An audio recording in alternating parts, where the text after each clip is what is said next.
Beth. I hope everybody's having an awesome night tonight. I know I am. I'm going to enjoy a few cocktails. Tonight we have a really awesome guest for you. He is a crime novelist and author. His name is Don Messenzio. Author. Hello. Hello. Hello, how are you? Good, how are you? Oh, I'm doing well. Excellent, excellent. This is Don. We're going to get to him in a moment because I have read about his book. I have his books. I have so many questions for him. Plus, he's from a place that's near and dear to my heart. So just in a moment, we'll get you. It's Messenzio, right? Am I pronouncing it correctly? That is perfect. It took my wife about 2 years to learn that, so that's wonderful. Yay! I'm so proud of me. I'm going to get to you here in just a minute. I just have a couple announcements, sir. First announcement is, hey, it's Halloween time. Everybody, it's Halloween times for the kiddies. We all love Halloween. And you know what? There's a brand new book out, speaking of authors. And I'm very proud of this author because I kind of love him. I'm married to him, so I guess I kind of have to. But I'm so proud of his book. It's called Billy Rabbit's Halloween Adventure. It's for ages from 0 to 6. It's so cute, so much fun. Billy Rabbit and Russ the Squirrel have the ultimate Halloween, full of fun and trick-or-treating and a bunch of other stuff. You're going to want to get it. You can get it on Amazon and Kindle, and hopefully soon within Barnes & Noble. And don't forget, since Christmas is coming up, there's going to be a series of Billy Rabbit books you're going to want to buy. They're all awesome. They've got good morals. They have great stories. And who doesn't love cute little bunny rabbits and squirrels? I know I do. So that's Billy Rabbit's Halloween Adventure. Is on Kindle and Amazon. It's awesome. Yay! I also need to give a shout out to a couple of our sponsors. Psychic medium Jackie Bowling. I have to tell you people, I really don't like psychics. I really don't. I'm a big, huge skeptic. I've had too many of them come up to me and say very general things, and I just look at them like, really? But I have to say, Miss Bowling is awesomely gifted. She did a reading for me. She didn't ask me any questions. I didn't have to tell her anything. Everything she told me was right on the head, from my past to my present, and she gave me some insight into some possible future. Very, very talented. If you can, go to www.dtmwickedradio.com, click on the sponsor page and scroll down, and click on Jackie Bowling's banner. I can't speak tonight, people. I apologize. Click on Jackie Bowling's banner and get a reading from her. Or she does spiritual cleansings. She's so talented. And like I said, I really don't care for psychics. I'm a huge skeptic. But she really, to me, is very, very legit. She's very gifted. And so again, go to www.dtmwickedradio.com, click on the sponsor page and scroll down, click on Jackie's banner, and contact her today. If you have any questions about your past, your future, your present, or maybe you just want to speak to a loved one, maybe you need a cleansing, it's all there. Again, www.dtmwickedradio.com, click on the sponsor page and scroll down to Jackie Bowling's banner. Also, after you do that, everybody wants to feel better about themselves. I don't know about you, Mr. Messenzio, but I'm always looking for better ways to better myself. Always. And inside and out. And so the Caring Coaching Center is a really awesome place to go. If you're looking to maybe get your life organized, maybe you want to eat healthier, maybe you want to be mentally healthier, the Caring Coaching Center is awesome. Go to www.thecaringcoachingcenter.com, look over what Karen has to offer, and then email her, and you'll get a free 50-minute health history consultation. And what this does is it gives her insight into who you are and what your goals might be. So if you want to lose weight and maybe organize your life some, she'll help you do that, because what that free 50-minute health history consultation will do, it'll help her design a program specifically to fit your needs. Everything's confidential. It is just you and her.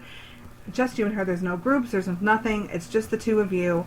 And she does such a thorough job, and she cares so much, and she wants everybody to be happy and live the life that they want to live to its fullest. So go to www.thecaringcoachingcenter.com, email Karen today for your free 50-minute health history consultation.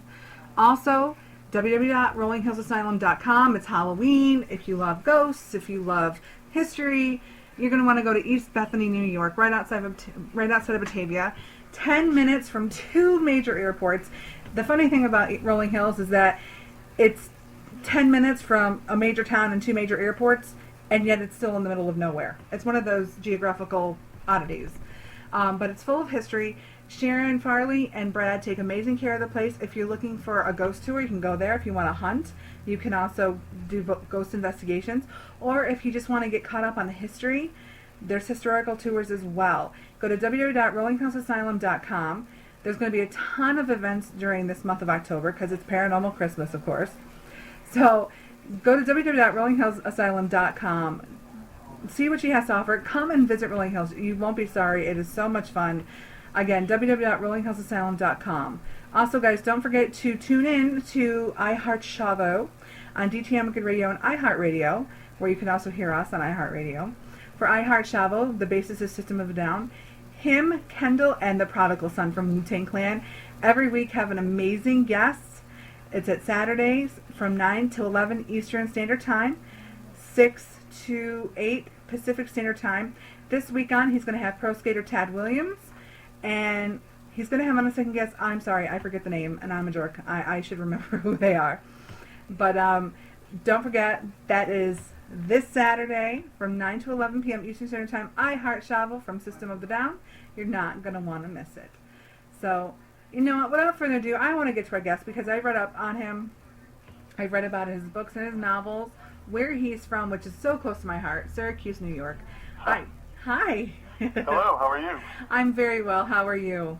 I'm doing well. In fact, I was up in Syracuse this week. I was there for work, and I moved to Florida about 19 years ago, but it was nice to visit. The weather was actually very nice. Well, that's because you're coming before the next polar vortex hits. Come back in like December and then be like, I'm glad I'm in Florida.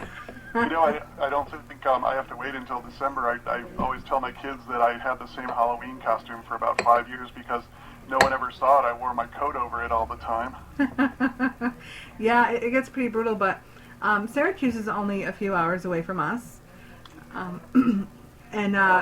It's, as you know, Syracuse is a fun town. It's very diverse. So when you write your books, do you ever think about your hometown? Do you ever get inspiration from there since it's such a diverse town? I think about it a lot. In fact, I drew a parallel from the main character in my book. He was a police officer in Syracuse. I wasn't a police officer, but I lived there for quite a few years, and he had a tragedy, and he ended up moving to Florida, and I moved to Florida, so I kind of exploit the cultural differences that I found, and just the little things that are so different when you move to a new state that is in the South with a different climate and so on. So what made you move to Florida?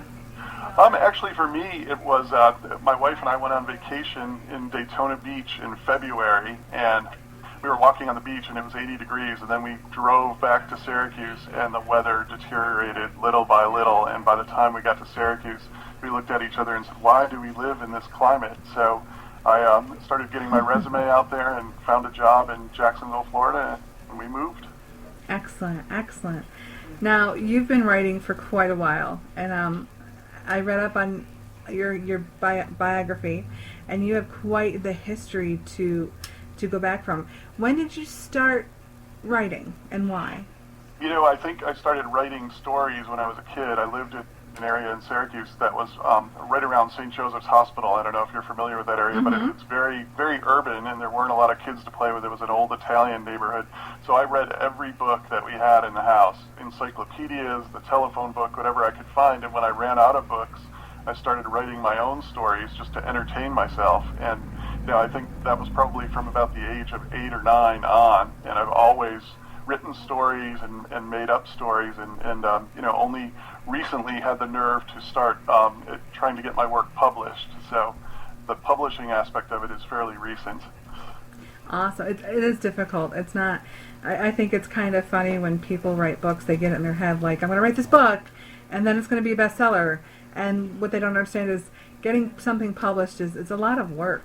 Almost twice as much work as writing sometimes. It is, and it takes away from the actual act of writing. If writers want to write, and when you have to worry about marketing and you have to worry about all of the things that go along with releasing a book, it's really difficult. It is, and each topic of a book is depending on the topic of the book, and be even that much harder to get published and noticed and things like that. It's a lot difficult, which you're right. It does take away from the writing, the joy of writing, and the pride you take in what your art is. So it can be a bit painstaking. So I commend you and so many others for really sticking it out, and and accomplishing that. Well, thank you on behalf of all of us. I don't have that many patients. My husband's the same way. He really lucked out with getting published, and Right. I don't have that kind of patience. It's you have to be used to rejection, and I just harken back to when I was a teenage boy in high school and relived that experience. It was wonderful. That's awesome. So, what was the very first book you wrote?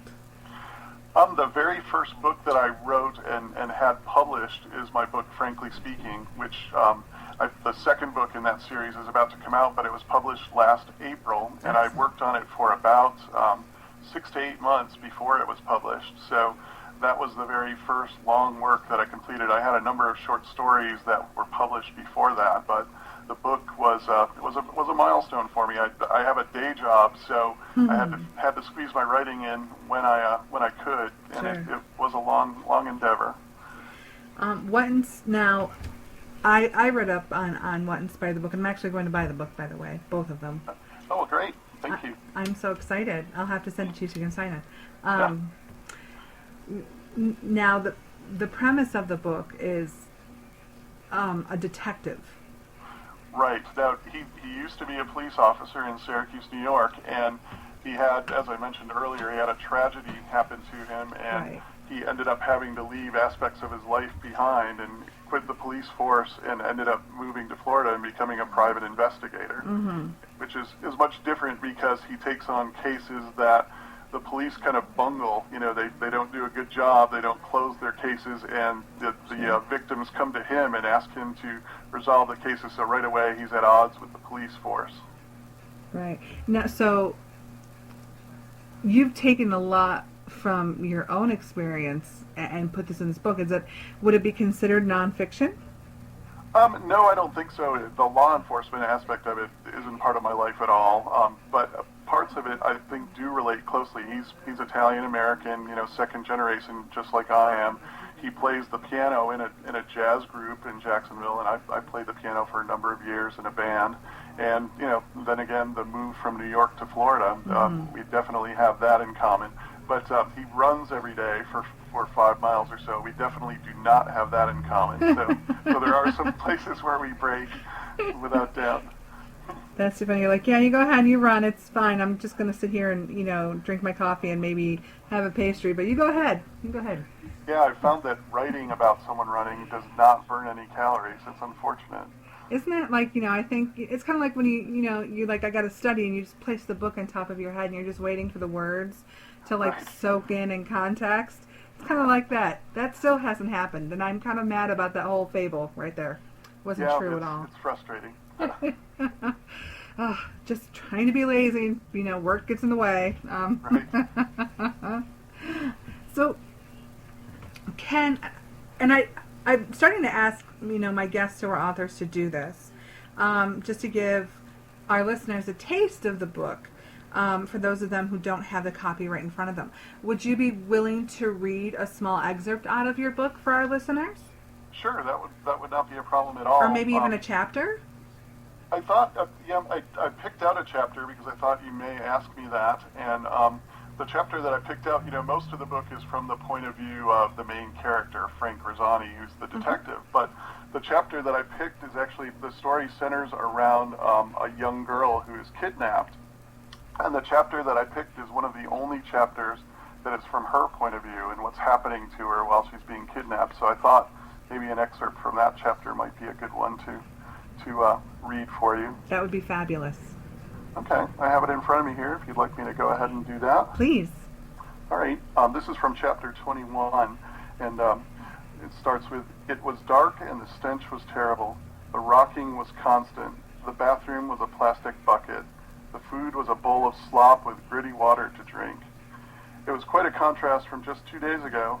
She thought that was hell. Being tied to a bed and locked in a room was heaven compared to this.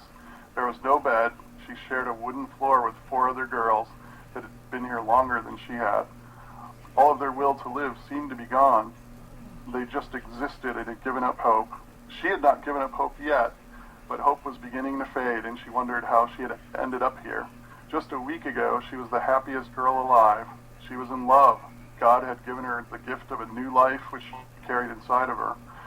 She had all of this with Troy, who was 19 and wise beyond his years. He was kind, caring, and the father of her child. Now, just a week later, all of that was gone. She agonized as she relived her ordeal. She knew surprisingly little about her captors or about her location. She went back to her last memory of freedom. She was at the retreat. Pastor Rick had been so inspiring that day. He had spoken about trust, trusting yourself, trusting your family, and trusting God. His talks inspired her and Troy to trust Pastor Rick and confide in him about their situation. They trusted him and wanted his guidance. They told him of their plans to talk to her parents and Troy's dad. Pastor Rick was supportive, but also concerned about their ages. She had known she was pregnant for a week after receiving a positive result on a test. As they left Pastor Rick, she and Troy decided to speak to Maggie's parents as soon as the retreat was over on Saturday morning. She was at most 2 months pregnant. It was early, but she did not want to hide this from her parents. She knew how supportive they would be.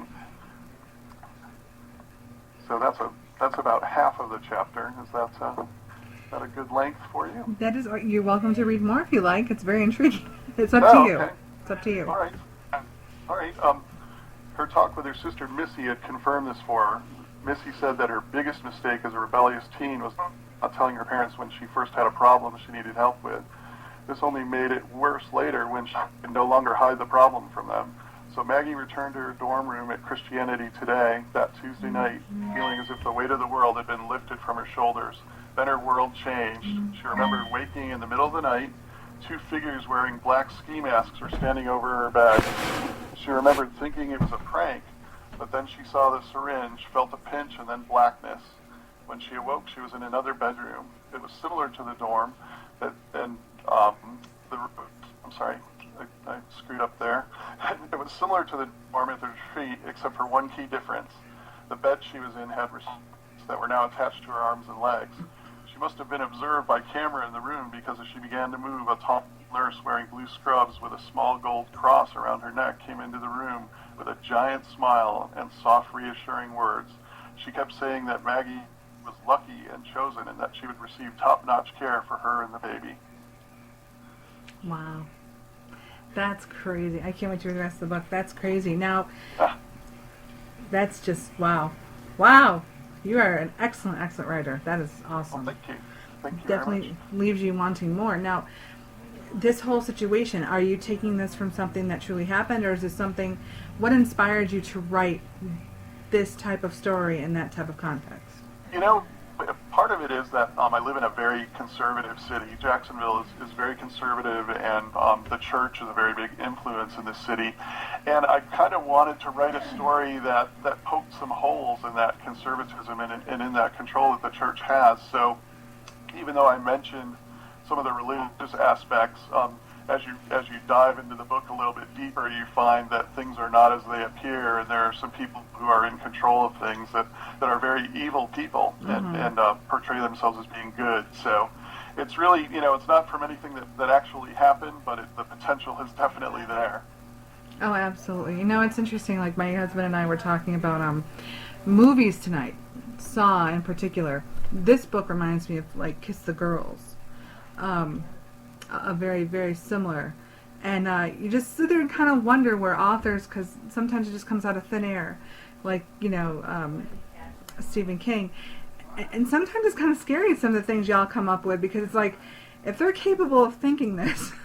I think that particular chapter, that's one of the few really dark chapters in the book. I'd really try to infuse some humor into the book as well. And when you look at the relationship between Frank and the people that work with him on his cases, they joke around a lot. They make fun of each other. And I think, a lot of, you mentioned Kiss the Girls, and James Patterson is famous for just having tension throughout his book where you're just exhausted by the time you're done reading it. And I like to have, tension and then a little humor to kind of ease the pressure, and then some more tension. And I think that's kind of the way we live our lives. I always try to use humor when I'm in a tense situation to alleviate that pressure a bit. Absolutely, absolutely. Now, the lead character, Frank, what kind of person is he? What kind of person will he be portrayed to the writers? He's a person that is very loyal to his friends. He's very family-oriented, and through his tragedy has had some of those family aspects ripped from his life. And he's kind of, in Florida, adopted a new family, and he's just extremely loyal to the people around him and wants to take care of them and help solve their problems. And what kind of, we kind of got a little insight into the girl. Are there any side stories in the book that we should pay attention to that kind of tie itself to the main story, or will tie itself into the story in the next series? There definitely are some side stories. One of the side stories is that one of the benefactors that Frank runs into when he comes to Florida is a gentleman who owns a restaurant in town, and he kind of takes care of all of the homeless people and the orphaned people and gives them places to live, and he ends up renting a trailer to Frank that he can live in, and so on. And he has a backstory. He came from New Orleans and left under kind of cloudy circumstances. The second book kind of blows that wide open. But the main backstory that is kind of the arc over a 3-book series, when the third book comes out early next year, it really deals with what happened to Frank and the things that he left behind that he has to face in order to go on and live his life and try to reunite with some of the people that he left behind. So I'm definitely weaving that throughout the story and try to leave the reader with a bit of a cliffhanger at the end of each book. Oh, that sounds very, very good. Are there any other, without giving too much away, are there any other characters that people should watch out for when they read this book and really pay mass attention to? The favorite character that a lot of people have pointed out to me, there's a character named Jonesy. His full name is Clifford Jones, but he is a brilliant lawyer, but he doesn't work for a law firm. He owns a surf shop in Jacksonville, and he surfs every morning, never wears shoes, always wears shorts and a t-shirt, but he's a brilliant legal mind, and he's also a brilliant computer hacker, and he plays the drums in Frank's band. So he's kind of he's the resident wise ass in the book. Whenever there's a snide comment to be made, he's the one who makes it, and I have a lot in common with that character as well. No. So there are people... Not the surfing part. Not the surfing part. Oh, okay. I was thinking maybe grab your surfboard in Florida. I would never equate you with any kind of sarcasm at all. Nothing like that.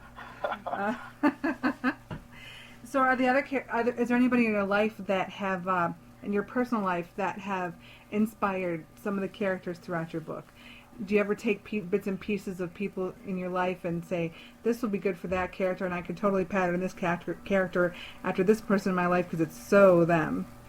I think as I started building the characters for this book, I looked at my own childhood and my own upbringing.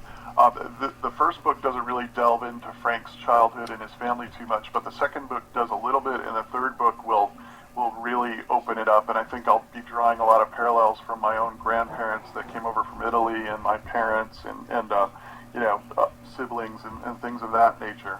So gradually, I'll weave more of that into the writing. But I thought, with this first story, I just wanted to get the story out there and just hit people over the head with it and introduce them to the main characters.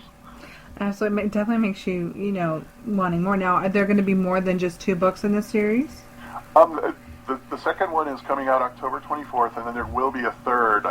This backstory that Frank has is definitely a 3-book arc, I think.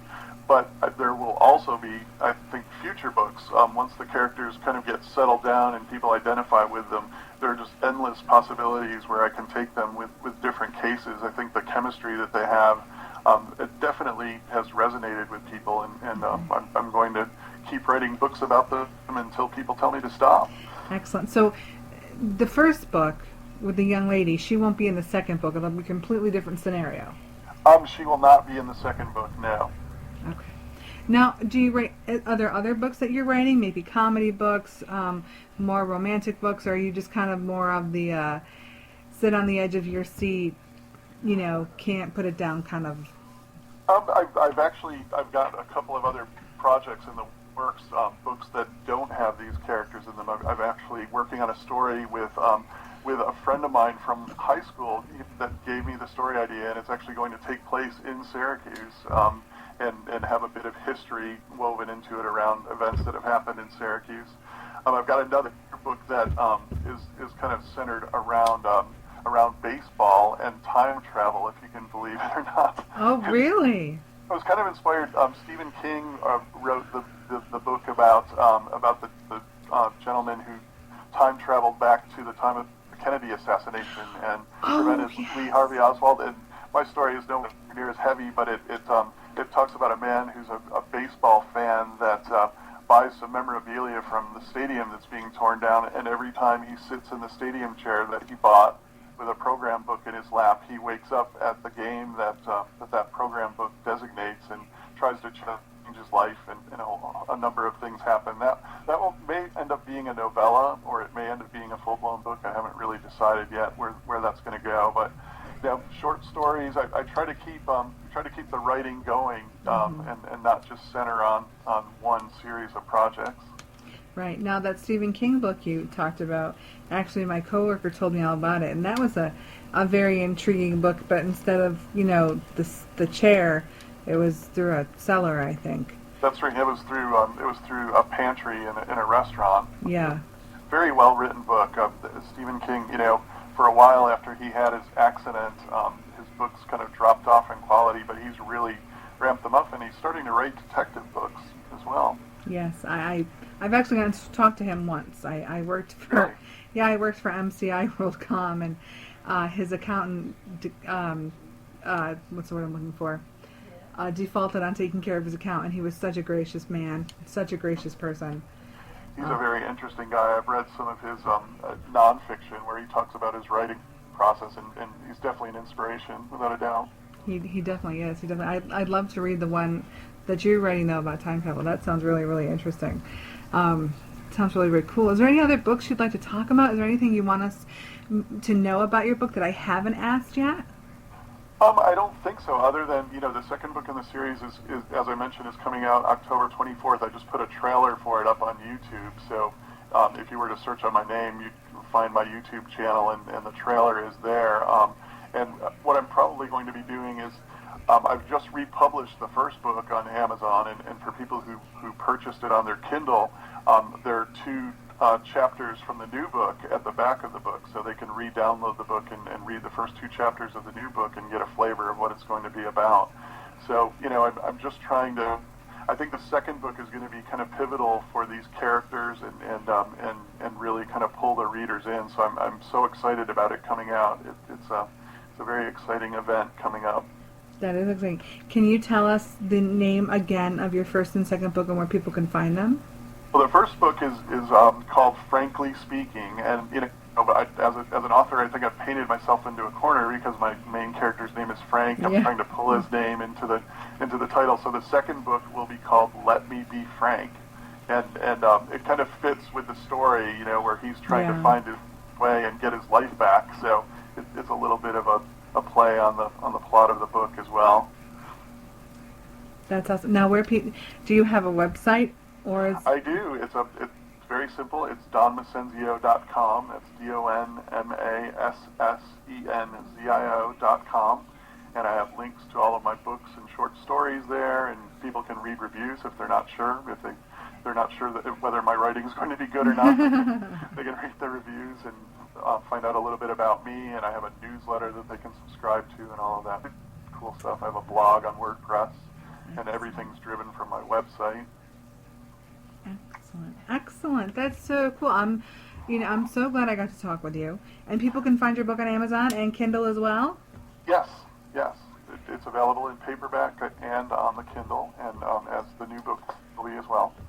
Awesome. That's awesome. I want to thank you so much for coming on The Wicked Edge. You have an open door. I would love to speak with you once your second book comes out. We can talk some more about that. That would be great. Yeah. Oh my gosh. I'm so intrigued. I can't wait to read your books. I can't wait. I love to read, and I love books like that and with that content. I love, being on the edge of my seat, which is a little bit of humor, but that wanting more. I have to know what happens. Oh my gosh.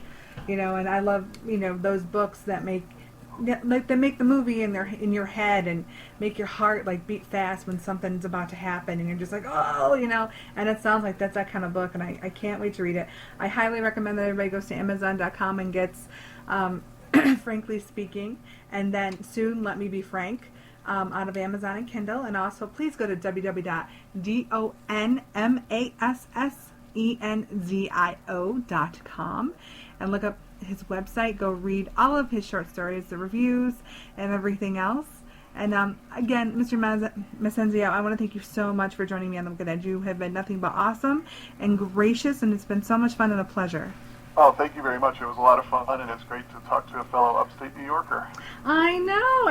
I love it when I just talked to a musician I had on my shows also from New York, and it's just so neat to talk to somebody, even though you may not be from the specific same town, but just to have you from the same state. It's so cool. And do you ever do book readings? Do you travel for book signings and book readings? I haven't gotten to that point yet, and as I mentioned, I work during the day and I travel every week. So Sure. What I'm trying to do is I'm trying to time my travel so that I can do something like that, and I'm sure that those things will be in my future, without a doubt. Excellent. Well, if you come up to upstate New York, let me know. We would love to come out and meet you and even do a live broadcast. Great. It'd be fun. I want to thank you again so much. You're so awesome. Everybody, thank you so much for listening. It's Don Massenzio, DonMassenzio.com. His books are Frankly Speaking and Let Me Be Frank, with more to follow. Thank you, everybody, for listening. Have a great weekend. Take care of each other and spread love, not hate. Good night, everybody. If you want to hold on the line, Mr. Massenzio, you can. Just one second. Sure.